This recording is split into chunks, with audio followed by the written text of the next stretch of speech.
ఏదైతే రింగ్ ఉందో మన భారతదేశాన్ని పరిపాలించిన అశోక చక్రం అంటారు.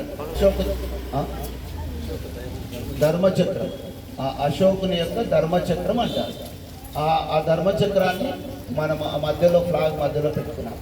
కింద ఏదైతే గ్రీన్ కలర్ ఉందో గ్రీన్ కలరు చూచుట. సో ఈ మూడు రంగులు అంటే యూత్ అంటే బ్లడ్ జనరేషన్, వైట్ శాంతి, గ్రీన్ పచ్చదనం, ఈ మూడు రంగులను అది ఎలాగ పయనిస్తుందంటే ఒక సర్కిల్, ఒక వీల్ ఎలాగ ఇది చేస్తుందో అంటే నిరంతరంగా మనము ప్రతిరోజు పని చేస్తుండాలి, చదువుకోవాలి, పని చేస్తుండాలి, నిరంతరంగా రొటీట్ అవ్వాలి. ఆ రొటీట్ అయ్యేదే ధర్మచక్రం. ఏంటంటే ఎప్పుడు రొటీట్ అవ్వాలి, ఎప్పుడు ఆగకుండా మన యొక్క శక్తిని, మన యొక్క పనిని, మన యొక్క ఉత్పాదకతని, మన యొక్క అభివృద్ధిని ముందుకు తీసుకుపోవడానికి సూచికనే చక్రం.